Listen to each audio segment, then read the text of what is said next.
Once upon a time, there lived twin sisters who turned out to be the worst enemies.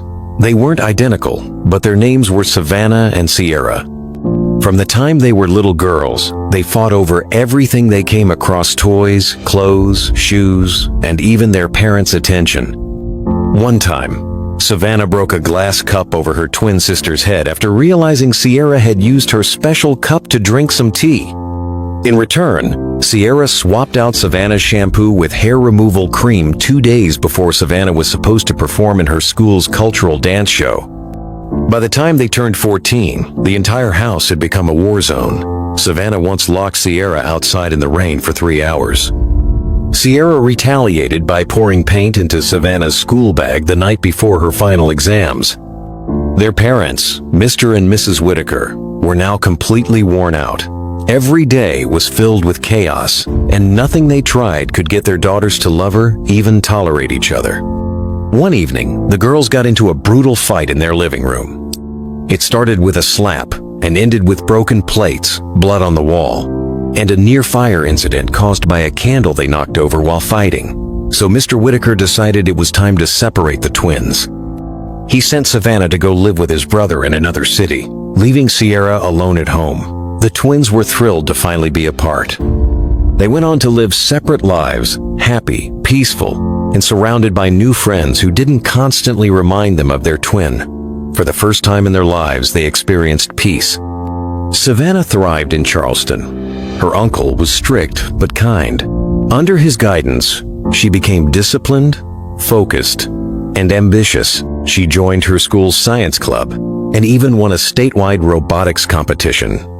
Meanwhile, her twin sister Sierra, back in Savannah, Georgia, found peace in her own way. She took up painting and dancing hobbies she had never been able to enjoy amidst the constant competition with Savannah. Her calm, confident personality began to shine, and her grades improved significantly. But everything changed when the twins turned 23. Sierra got married in Savannah to a young man she had dated during her time at the university. Her sister Savannah did not attend the wedding, as Sierra never wanted her there. She moved into her husband's house and soon became pregnant with their first child. Her husband, Jordan, was a successful architect working with a prestigious firm that handled high-end projects across the United States. Jordan was kind, patient, and deeply in love with Sierra. However, his job often took him all over the country. And now, 7 months pregnant, Sierra frequently found herself alone at home.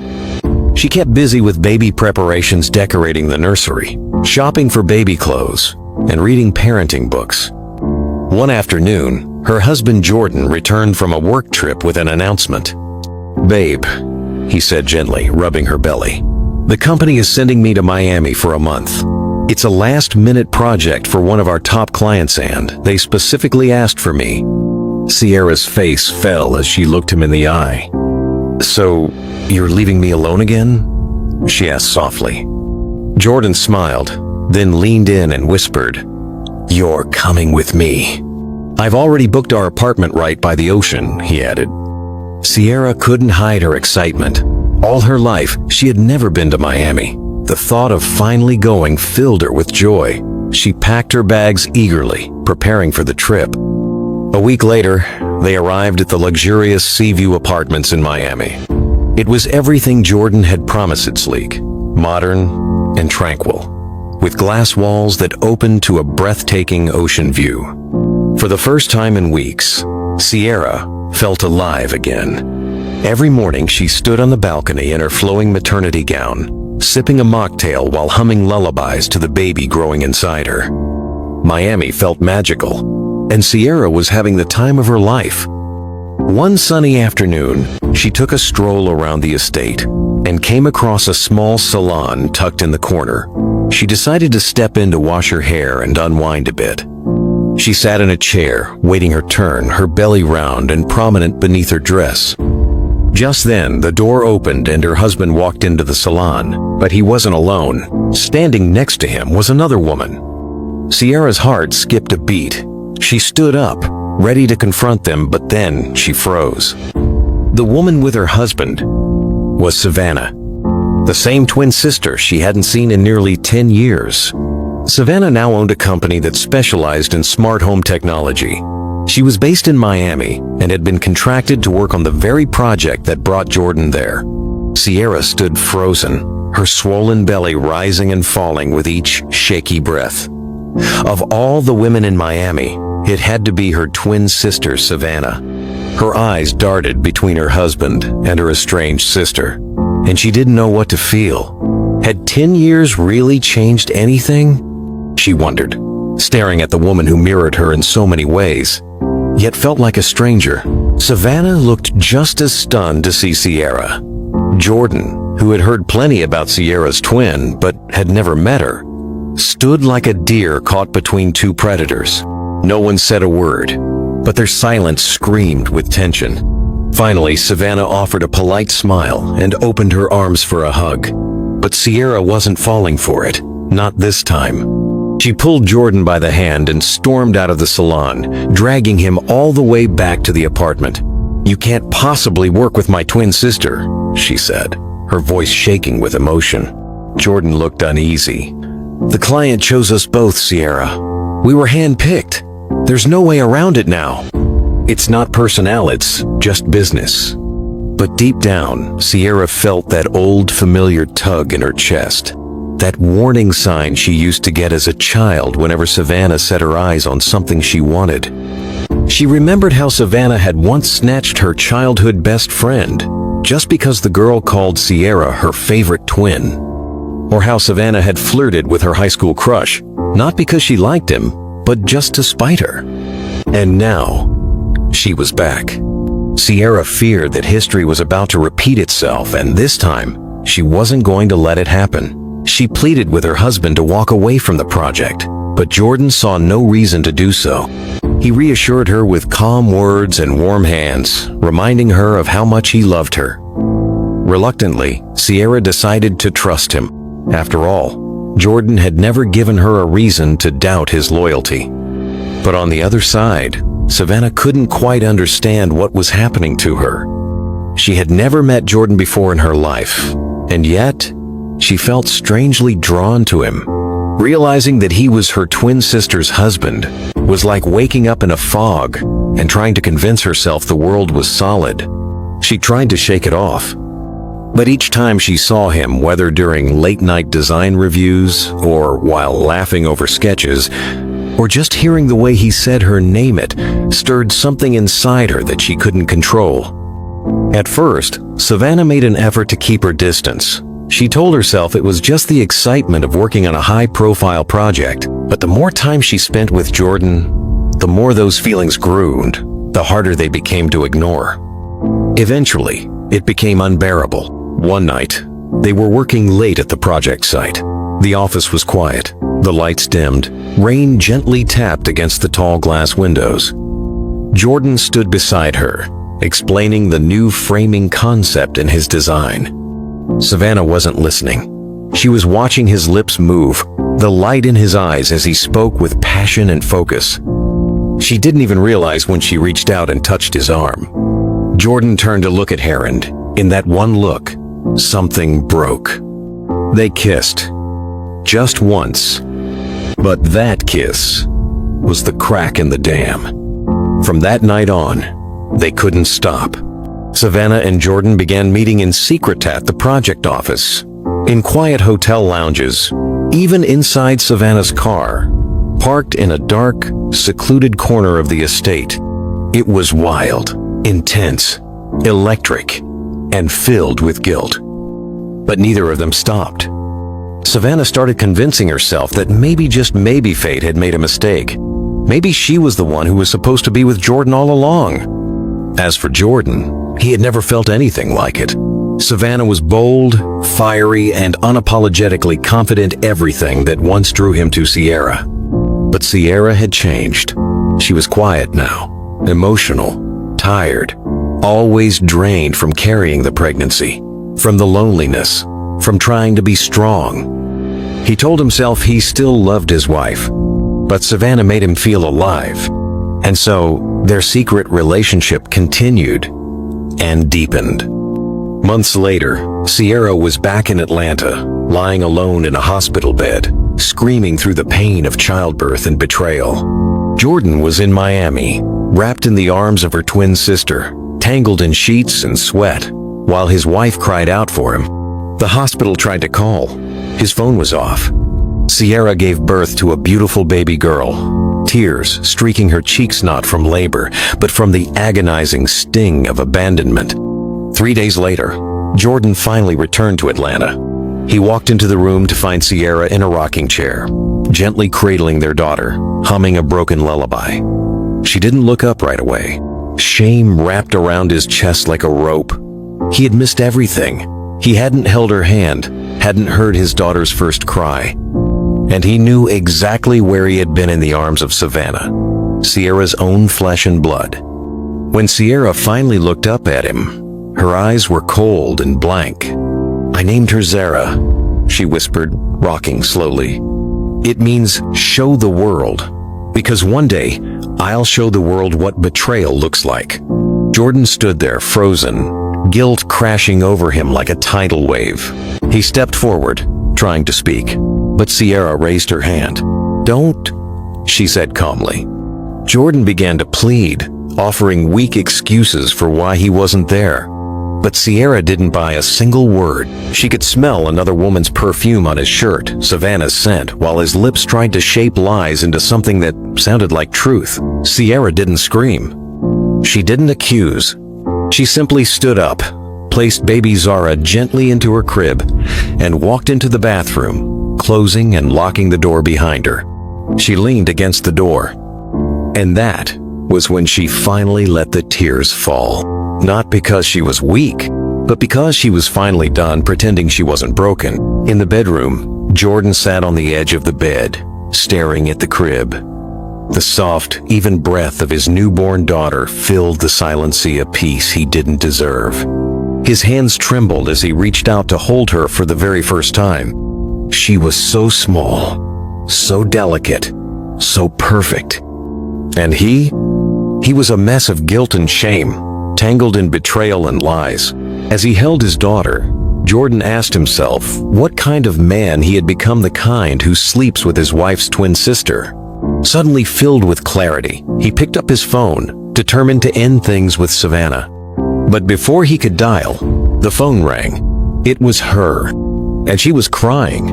"What's wrong?" Jordan asked, panic creeping into his voice.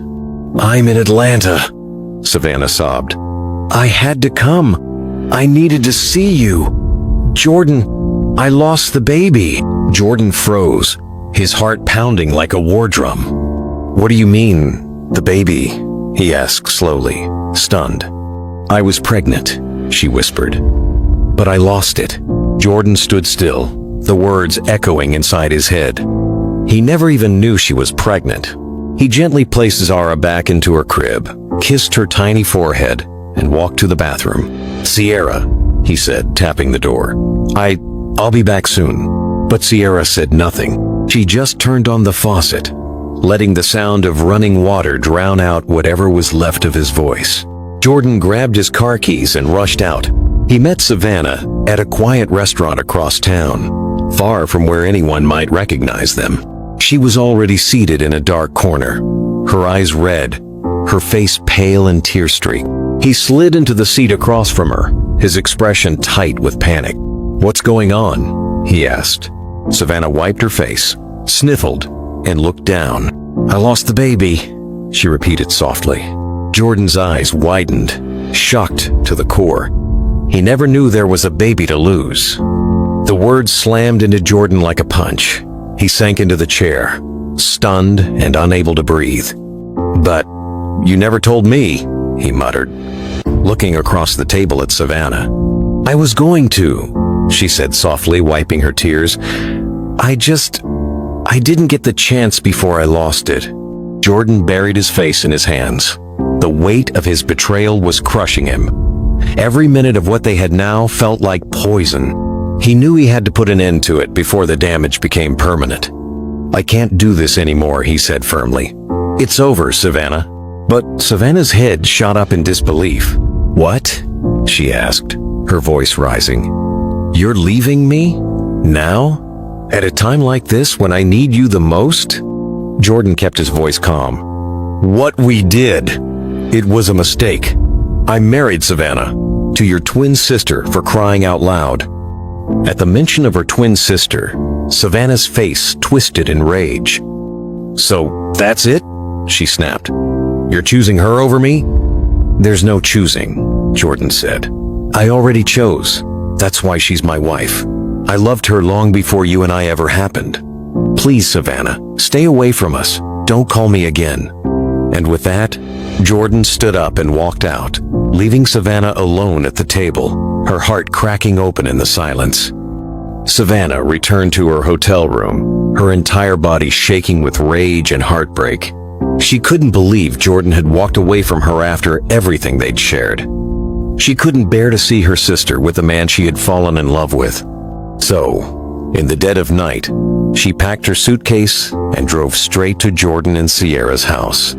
She arrived at 2 a.m., banging on the front door like a madwoman. Inside, Sierra, still recovering from childbirth, cradled baby Zara in one arm as she cautiously opened the door. She froze. Savannah stood on the porch, suitcase in hand, eyes wild. A chill ran down Sierra's spine. What are you doing here? She asked, tightening her grip on her baby. Savannah stepped in without invitation, eyes blazing. I'm not leaving, she said coldly. He chose you, fine, but I won't be tossed aside like trash. Sierra gave a bitter laugh. So this was your plan? Sleep with my husband, then move into my house like some desperate stray? Savannah's anger exploded. I have just as much right to him as you do. I'm pregnant with his child. His blood runs in me now, just like it runs in you. It was a lie, a cruel, calculated lie. But Savannah knew it was the only way to break her sister and tear her marriage apart. Savannah was ready to do anything, lie, manipulate, even destroy her own sister's home just to have Jordan. Jordan emerged from the hallway in a t-shirt and sweatpants, still drying his hands from the bathroom when he saw her. His heart nearly stopped. Savannah? He asked, stunned. What are you doing in my house? I told you, she said calmly, her eyes locked onto his. If you won't choose me, then I'm staying right here. Let's see how long you can pretend to be faithful with two women under the same roof. Jordan was horrified. He tried everything, begging, reasoning, even raising his voice, but Savannah stood firm. She rolled her suitcase confidently into the master bedroom, the very room he shared with Sierra, her twin sister. Sierra stood silently in the hallway, her arms folded tightly around herself, her eyes burning with rage and disbelief. She watched, unmoving, as Savannah threw her clothes onto her bed. But instead of fighting or screaming, Sierra simply turned and walked into the guest room at the end of the hall. She packed her things into a duffel bag and moved herself and baby Zara into the small spare room. Jordan, completely overwhelmed by guilt, followed her, begging, "Just give me some time. I'll get her out of here. I promise." Sierra didn't say a word.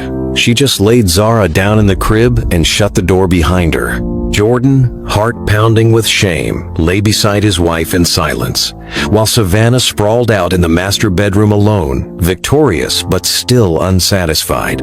Night fell. Savannah tossed and turned in the king-size bed, her mind racing. She couldn't stand the thought of Jordan sleeping just a few doors down with Sierra. A hot rage simmered in her chest. If he won't leave her, I'll make him. The next morning, while Sierra took Zara out to buy diapers and formula, Savannah saw her chance. She went into the kitchen and made Jordan's favorite breakfast scrambled eggs with turkey bacon and hot pancakes, just the way Sierra used to make it. She plated it neatly, placed a glass of orange juice beside it, and left a sticky note on the tray. Thought you might need a good breakfast. Love you. S. She signed it just like Sierra always did. Then she disappeared into the guest bathroom, waiting. Savannah knew Jordan would never eat her food if he knew she made it. But this wasn't about food. It was about control. She wanted to worm her way into his life again, one lie at a time. A few minutes later, Jordan emerged from the guest room, rubbing his eyes. He spotted a neatly arranged tray. On the table, scrambled eggs, pancakes, and tea with a note attached. Thought you might need a good breakfast. Love you. S. Jordan smiled, assuming it was from Sierra. He sat down and took a few big gulps of the tea. But almost instantly, a wave of dizziness hit him. His vision blurred. The room seemed to spin. He gripped the edge of the table, trying to steady himself. That's when Savannah stepped out of the hallway, wearing Sierra's robe and doused in her signature perfume. "Come on," she whispered sweetly, guiding him gently toward the master bedroom. In his disoriented state, Jordan followed her. He didn't know who he was with anymore. Hours later, Sierra returned from the supermarket, a bag of baby diapers in one hand, Zara cradled against her chest in the other. The moment she stepped into the house, she froze. The air was too still. The master bedroom door was ajar. She pushed it open. There they were, Jordan and Savannah, tangled in the sheets. Her own husband, her own twin. Sierra didn't scream. She didn't cry. She took out her phone, snapped photos, and posted them online with a single ruthless caption: "Twin steals her sister's husband." The internet erupted within minutes. Calls poured into Sonia's phone, waking her from sleep. Her investors pulled out. Endorsements collapsed. News outlets and blogs devoured the scandal, especially after learning that Sierra had given birth just weeks earlier. Sympathy swelled around her like a wave. Within hours, Savannah's company was in financial freefall. Jordan's firm quietly asked him to resign, citing damage to the company's public image, especially on a project meant to symbolize integrity and innovation. Savannah's brand crumbled. Jordan was jobless. Savannah was branded a homewrecker. And Sierra was suddenly a public icon of resilience. Women's groups donated baby supplies. NGOs sent support. Donations flooded in. But rage built in Savannah like a storm. She had lost everything, and someone had to pay. In the dead of night, Savannah drove miles into the countryside to visit a feared juju man. She sat in front of his shrine, her eyes bloodshot with fury. "I want her gone," she said. "Dead. I want my sister dead." The juju man looked up from the fire, his gaze ancient and unreadable, but his words struck like thunder. "A death to Sierra is a death to you." Sonia blinked, confused. "What do you mean?" The juju man stared deeper, his eyes seeming to pierce through time. "You and Sierra are not ordinary twins," he said slowly. "You are reincarnations of sworn enemies. Two women who killed each other in a past life." He fed a handful of powder into the fire. It flared up red and hissed. "This time fate returned you as sisters, a second chance, bound by the same soul thread." He leaned closer. "If you kill her, you will die shortly after." Savannah's heart raced. Her mouth went dry. She had come to end her sister, but now she knew they were two halves of the same cursed soul. And if one dies, the other must follow. The juju man's voice was heavy, echoing deep within Sierra's chest. "Your destinies are intertwined. If one of you kills the other, she will die too." Sierra's breath caught. He continued, his gaze unwavering. "But there is more. The longer you hold bitterness and hatred in your hearts, the longer you will live in misery. Misery so deep it will poison your souls and eventually bring death to you both." He leaned closer, his voice dropping to a whisper only Sierra could hear. "Make peace. Forgive your sister. Only then can you break the curse's cycle. Otherwise, this endless battle will repeat itself again and again." Sierra's legs trembled. The weight of the revelation crushed her. She stood, eyes wide with terror, realizing the root of the hatred that had festered for so long, why she had been so quick to wound Savannah, and why Savannah fought back with equal ferocity. It was never just jealousy. It was a curse yoni older than their memories. Staggering out of the shrine, the juju man's words pounded relentlessly in her mind like a dark drum. Meanwhile, Savannah drove back toward the house in heavy silence. Her tears blurred the road ahead, but her grip on the steering wheel was firm. Everything made sense now: the bitter fights, the unprovoked hatred, the relentless urge to destroy her sister even when Sophia had done nothing to her. It wasn't envy. It was a curse. A curse they had been chained to long before their first breath. And unless she broke free from it, unless they both did, they were destined to be dragged to an early, miserable grave. The night air seemed colder as the two sisters, strapped by fate, haunted by their past, lives raced unknowingly toward a fragile chance at peace or their inevitable doom. Savannah arrived at Sierra's house, her heart pounding as guilt weighed heavily on her shoulders. She stood frozen by the door, unable to summon the courage to knock. The silence was thick, suffocating, until finally she raised her hand and rapped lightly against the wood. Inside, Sierra had just put her baby to sleep. The knock startled her, and she hurried to the door, her heart tightening as she saw Savannah standing there, her eyes filled with sorrow and regret. "Why are you here?" Sierra asked, her voice cautious but weary. Savannah's knees buckled beneath her. She fell to the floor and looked up, tears shimmering in her eyes. "Sierra," she whispered, voice trembling, "I'm so sorry." Sierra's lips quivered, confusion and pain flickering across her face. "What are you doing here?"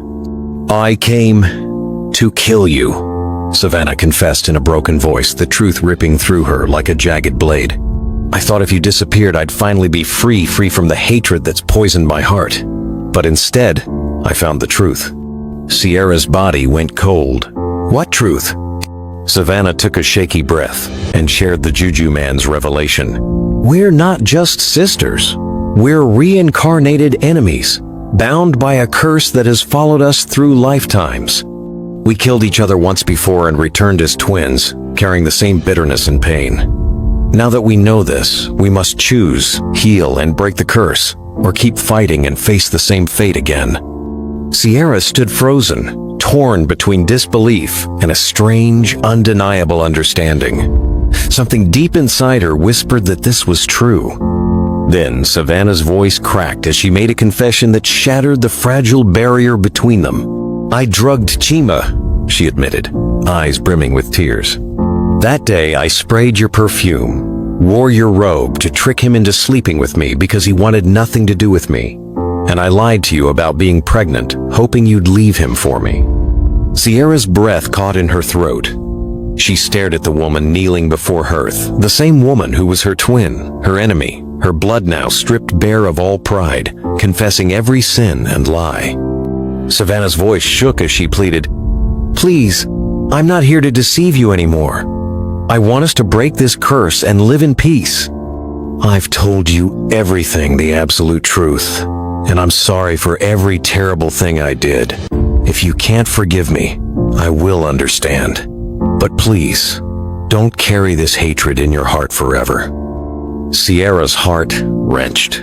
The door between them was no longer just wood and hinges, it was a fragile threshold between bitterness and forgiveness, between repeating history and rewriting their fate. For a long moment, Sierra said nothing. She simply stared at her sister, unsure of what to say. Then, slowly, her gaze dropped to Sonia's hands. In that fragile moment amid brokenness, honesty, and surrender, she no longer saw a rival. All she saw was a reflection of her own pain. And just like that, something inside her softened. Sierra forgave her sister not because Savannah deserved it, but because she deserved peace. Savannah's eyes filled with gratitude. She apologized for the damage she had caused, especially to Sierra's business. But Sierra smiled gently and said, "You deserved it." Savannah returned to America, determined to rebuild her life and business from scratch. With the help of a few loyal friends, she slowly revived her smart home consultancy, not for fame, nor to outshine Sierra, but simply to work and live with integrity. Meanwhile, life in Miami began to shift for Sierra as well. Jordan, deeply remorseful, spent every day trying to earn back her wife's trust. He no longer worked at a big firm, but took on several jobs to support his family. He was home more, present and attentive, not only with baby Zara, but with Sierra, who decided to forgive him. It wasn't easy. Sierra reminded herself that forgiving did not mean forgetting. It was choosing to move forward, even when her heart still ached from the blow. So she lived each day healing from betrayal, reminding herself that the curse had finally been broken. The lesson to be learned from this story is that hurt can travel through generations, disguising itself as rivalry, jealousy, and pain until someone is brave enough to end the cycle. Sometimes, those who hurt us the most are battling demons we cannot see, or curses we do not understand. But true healing begins when we choose peace over pride, truth over secrets, and forgiveness over revenge, not because others deserve it, but because we deserve to be free. I hope you enjoyed this story.